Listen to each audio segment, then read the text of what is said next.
Abakuwa amagezi ku byo okossaako n'okubikufunira okumanya ebisinga osobola okubirako aba Farm Business Uganda ku 0753 19 95 12 oba 0761 osobola n'obafunira ku WhatsApp ku 0752 83 84 89. Farm Business Uganda, farmer to farmer, mulimi ku mulimi.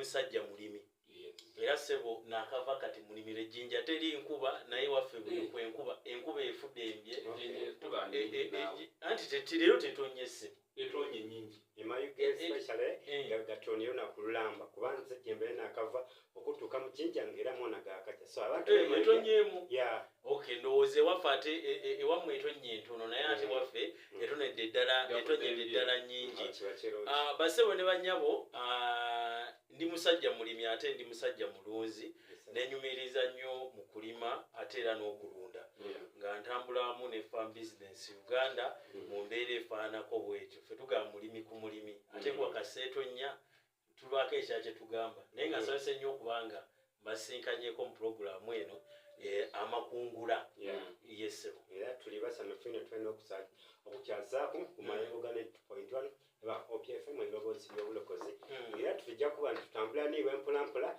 baka program efe nawe era abantu bana bafunye ekirungi kubanga twabasuubiza tujja kubaleetera omuntu alijja kuba nti abasomesa kinga tubeetu basubizanga inyuma musindike ebibuuzo byaimwe mu WhatsApp groups so olwaleero tubaleetera omuntu omukugu omulunzi ate nga mulimi so ntusaba busabe nti oteeka ekibuuzo kyo ojja kubasimu obuuze aliwo mu time ojja kuba ng'omubuuza kyoyenda kino aye nga tukatandika kwogera niyo kansooke mbasomere namba da studio line ate olijja kuba ng'obitakubuuza ojja kuba ntwogera ku nsolo yaife eri gye baana zaako ipsamu bangi batyo okugirunda ffe tugondezaamu abaakava mu kisibo ne tugiyita empunu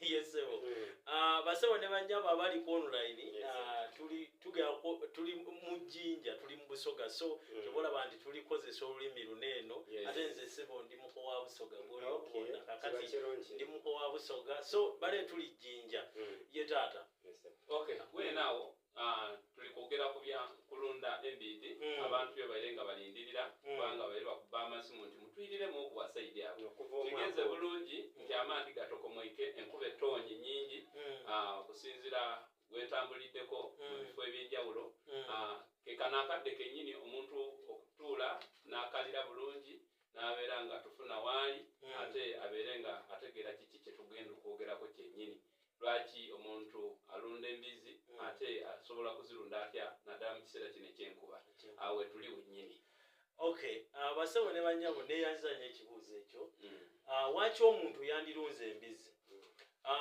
esookera ddala wetwagira mu system ng'abantu bangi tebamanyi nti okulunda bizinensi ate nga n'okulima tebamanyi nti bizinensi era twali mu kaseera akazibu ennyo bamukyajjukira ng'omuntu alimu obalunda oyo yataasoma oyo aba teyasoma ate nga ye munaku tudde twebaza mukama nti teriiyo mukozi wa gavumenti otandikira ku pulezidenti atali mulunzi ate atali muki atali mulimi kitegeeza ekyali kinyoomebwa kifuuse ensonga kyafuuka omulimu ojja kunjogeza olusoga lwa mpaka kakati waki omuntu yandirunze embizi ekisooka okugirunda ng'omuntu wanaagamba nti nziguddewo saaluuni ng'omuntu wanaagamba nti nziguddewo omudala gwa capati bizinensi yange kitegeeza nti bw'oba oyingira mu kulunda embizi giyingiremu ng'okimanyi nti mulimu ng'omuntu omulala we yandibadde ng'alunda oba we yandigenze mu ofiisi n'abeera nga afuna omusaala nawe ng'omanyi nti mu luvannyuma lw'ebbanga bwe riti ngenda kubanga asobola okuba ng'afulumya embizi zino zibe nga zimpa ssente so ekibuuzo ekyo nti omuntu waki yandibadde alunda embizi zino yandirunze embizi zino ku lw'ensonga nti bizinensi ate bizinensi waki omuntu abeera ne bizinensi ebaako okumuyambako ennyingiza ye nti ennyingiza abadde afuna bw'ati kati yeeyongerako bw'eti mu mbeera efaananako bw'etyo kakati mukulu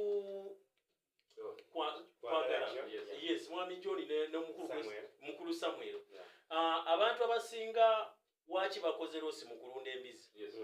esookera tugendedde mu kukyamuukirira okukopperera tokiidi abantu abalala bw'alaba mukulu Samweri oba n'alaba Matovu ng'alunda embizi bw'abanga Matovu alina embizi 2 ye ayagala atandikiremu 5 naye nga tazirundangako kyatasobola kakati abantu abasinga we basinze okubeera nga bakolera ki bakolera loosi kyova olaba nti ffe tugamba abantu nti yingira mu kitundu omaze osomesebwa kati nga guno omusomo omuntu atuuka naera musobola omuwa certificate y'okubeera nga alina kyamanyi yes amaze okubanguka mu kulunda embizi kakati bw'omala okubanguka bw'oti mu kulunda embizi kitegeeza nti togenda olina by'ogenda okwewala nabadde mu kayunga eyo ozabe kayunga batuulira bulungi ops kayo bulungi naye omusujja gw'abalumbye guno omukambwe ogw'embizi kumpi saidi zeri nga mu saidi zeri bayitayo bali ng'ensolo ziri kufa bufi kakati ebimu ku bye babadde babuusiza nga amaaso oluusi bye bataayigirizibwa kwe kubeera okuuma obuyonjo n'obujjanjabi oli kitegeera ebyo nga tebabikola ye kasalaba ensolo terwadde ye tafaayo ate amu bakanyako kino ekyolunda mu buloko zino buloko zo tezimala galwala anti tezimala galwala kyokoziwa emmere entabule gy'otaddemu oluusi ekirungo so awo ne kiba nga kibaleetedde obuzibu sayidi zeeyo mukulu kwagala tulina ebika by'embizi ebiyinza okuba nga bikolera omuntu ku ssente mu kaseera kano omuntu abasinga tebaagala okubeera nga twaffe twagala okuuma ennono ng'okulunda embizi eza loko naye loko esooka yadda mu kaseera kano takola nnyo ssente atwala akadde kawanvu okubanga akolera ssente ngozi amagoba kyolegezaako nti alwokula alwawokula yes kakati tulina ekika eky'embizi eya kambula kati embizi eyo eya kambula yeyo embizi abantu abalunda oluusi bizinensi gye yandibadde alunda lwaki yandibadde agirunda embizi otebeerako kigodo yes oli kitegeera nti ate jjukira nti embizi eno buli weegejja ennyo oluusi tube tufuna akaseera ak'okubeera nga tuziwoolako amasavu ago oluusi abantu abamu ababa bazzo zitugulako embizi ey'ekiro 10 tugijjeko ekiro oba kale 20 nga ebyo byonna bigodo embizi eyo teba na bwoya bungi butini ate embizi eyo ewanvuwa kyoba omanya nti ekuwa abaana bataka wansi wa 13 singa oba ogirunze n'obeera nga ogirunze n'ogiwa akadde akalungi ak'okuwakiramu bwe twali nga tukyali mu kyalo enkola eyalingayo ey'amagezi twagitanga magezi maganda omanyi kati waliwo magezi masoga ne magezi maganda kale enkola eya wansi okuyiiya okwo kw'abajjajjaffe nga osanga oli nga atadde entengotengo mu kyoto n'agenda n'asiga ku mbizi etannaba kusala agiwaliriza okusala amangu ndowooza abaliyo basobola okuba nga bakimanyi era osobola okikozesa naye kyansi y'okubanga embizi eno tekuwa abaana bano wetukugambye nnene osobola laba nti embizi yo gyanguyiriza mangu okusala naye nga ekaali kutuuka kiseera kakati poyinti endala nti embizi eno mu buwanvu bwayo oba mu buzito bwayo singa eba ekuze bulungi osuubira okuba nga mu myezi nga 6 esobola okuba nga ezitowa singa oba ogiriisiza nga tugenda okuyigiza abantu gwe tunayigiriza abantu endiisa y'ensolo zino eno nti mu myezi 6 ensolo eyo eba esobola okuba nga eweza ekiro ezitaka wansi w'ameka wa 5 oli kitegeera mu myezi 6 nga ekola kiro ezitaka wansi wa 50 kakati ne tubeerayo n'ekika ekirala eky'embizi gye bayita ampushare embizi eyo eringa loko esobola gisanga erimu ng'ebibombula naye nga mbizi nzungu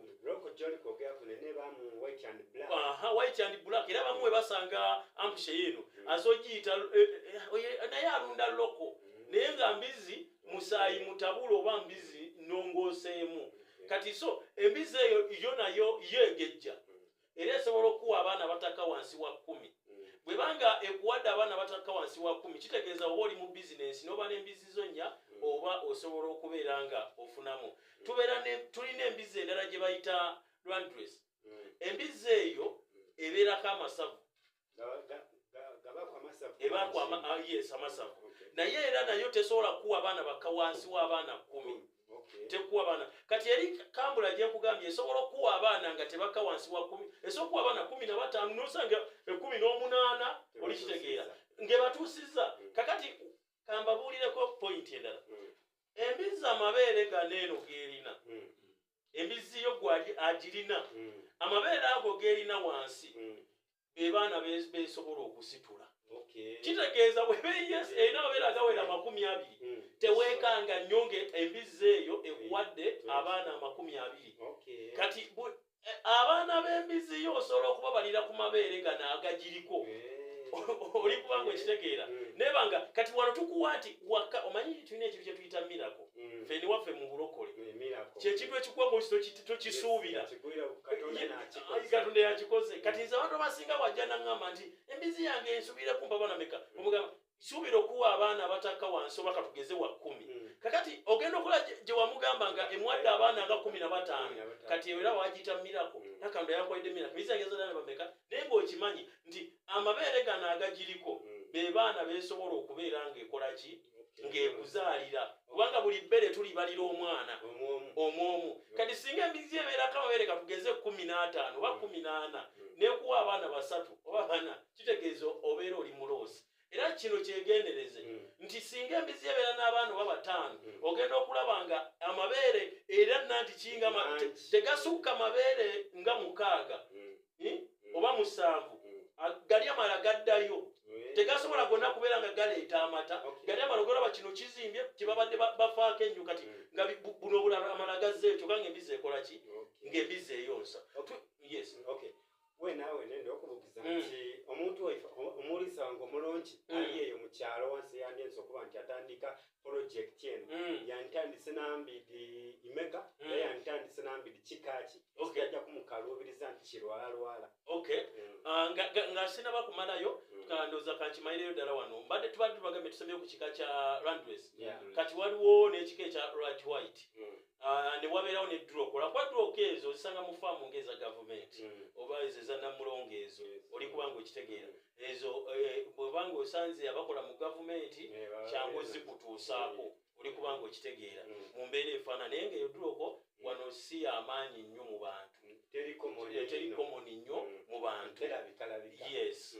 Kakati ngwebala ekibuuzo ky'ombuuzizza nti omuntu ono ali eno oba we yatandika yandibadde atandika n'embizzi mmeka?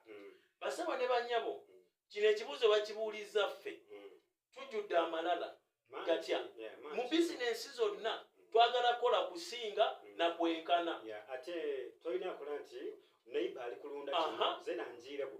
Neighbor oba ine experience oba azira. So gezaako ino okumwebuuza okikola otya otandike. Kino batomera. Kakati mwami Samuel osanga omulimi mwami kwagala nga alabye matovu naye nga sente azirina.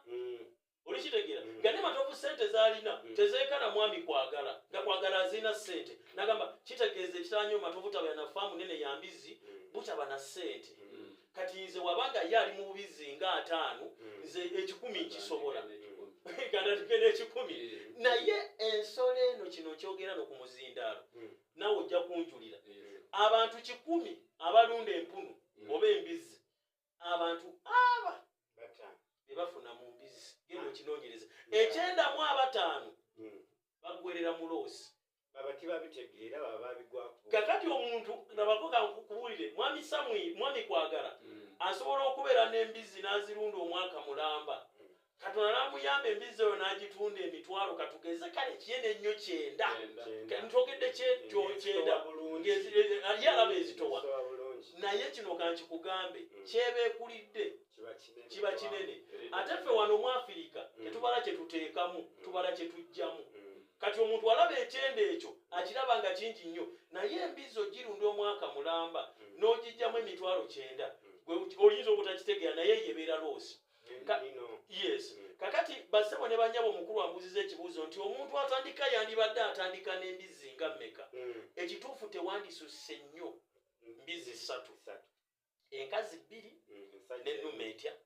Ennume eyo oba tiwaki twagala ennume eyo. Ennume eyo erina okuba nga esukulumawo ku nkazi zino eyo ezisingako.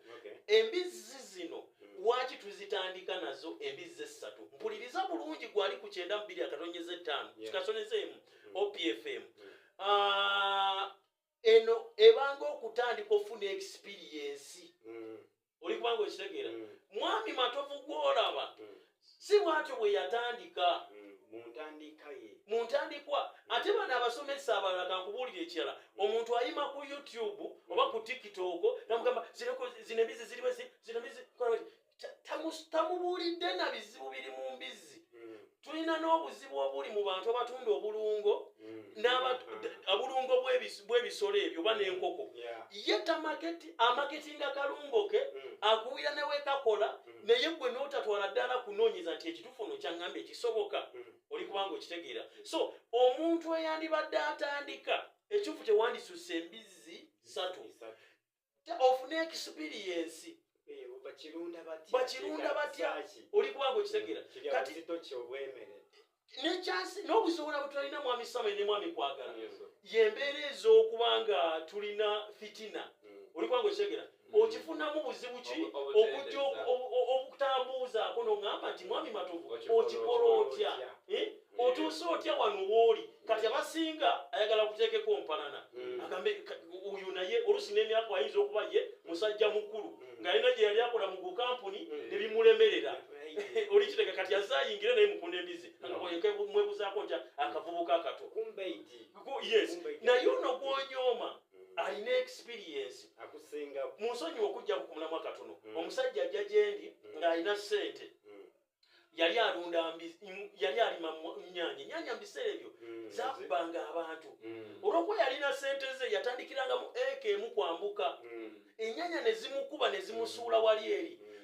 Wuliriza mu kaseera we tumusisinkanira ne mugamba nkwire oba olina eka gisalimu emirundi eki. Ena ennyaanya eba etuuka ku kimuli simba endala. Eno eba etuuka ku kimuli simba endala. Eno eba etuuka ku kimuli simba endala. Oli kubanga okitegeera 10 ku 10 10 ku 10 10 ku 10 emirundi egi osalemu eka eyo. Ne mugamba ennyaanya egenda kuyambako labirira eno kweza ennyaanya ez'emirundi ena mu eka ogenda kubaako ennyaanya za mirundi ezigenda okubeera nga nandi kizikavalinze ennyaanya zonna. Omusajja n'akikwata oli kitegeera n'akikola bw'atyo tudde newe musanga bw'ankubira zo ti Farm Business Uganda ekitongole ky'abalimi n'abalunzi bano bawa abalimi n'abalunzi amagezi agabayamba okwekulankulanya n'okwennyumiriza mu bye bakola. Gwe omulunzi ow'enkoko omuli eza broilers, crailers, saso, layers ne loko jangu ofuna amagezi ku ngeri ey'ozirabiriramu olyoke ofune amagoba. Ate bwe kituuka ku byennyanja basima ebidiba n'okusomesa ku nnunda ennungi ey'ebyennyanja omuli empuuta, emali, engege. Ate tebakoma okwo bakuyigiriza n'okutabula emmere y'ebyennyanja okusinziira ku stage ze biba biriko. Omulunzi ow'ente, embuzi, endiga, obumyu naawe batuukirira ofune amagezi. Aba Farm Business Uganda bakowola naawe alunda embizi okubeetanira anti bakufunira breed z'embizi ennungi ezikula amangu omuli Landrace, Large White, Hampshire kuteka ne Cambrough. Gwe omulimi n'omulunzi lekera kwemulugunya beekwate tojja kwejjusa. Bakufunira ensigo kwoteka n'okusomesa ku ndima y'omulembe ekwatagana n'ebibala omuli emicungwa, emiyembe, amapaapaali, obutunda n'ebirala bingi. Gwe omulimi wa vanilla naawe teweegayaalirira anti aba Farm Business Uganda webali okuyamba. Gwe omulimi w'ebitooke naawe jangu obeebuuzeeko ku butya bw'osimba ebitooke ne bitakuwa kiwuka ate ne bibala bulungi. Funa amagezi ku kika ky'emiti egikula amangu egigumira embeera y'obudde omuli emisizi, peyini, kalitunsi, emivule n'ebika by'emiti ebirala bingi. Aba Farm Business Uganda bakuyambako okufuna ebigimusa ebirungi eby'omulembe by'ebirime okuli eby'omuttaka n'okufuuyira n'amadagala ag'enjawulo agayamba ebirime byo okukula obulungi nga tebirumbibwa biwuka. Ebirime omuli muwogo, soya, kasooli, lumonde, kabeji, ensujju, watermelon, ennyaanya, obutiko, ebijanjaalo n'ebirime ebirala bingi. Ebintu bino byonna bakuwa amagezi ku byo okossaako n'okubikufunira. Okumanya ebisinga osobola okubirako aba Farm Business Uganda ku 0753 19 95 12 oba 0761 48 0004. Osobola n'obafunira ku WhatsApp ku 0752 83 84 89. Farm Business Uganda, farmer to farmer, mulimi ku mulimi.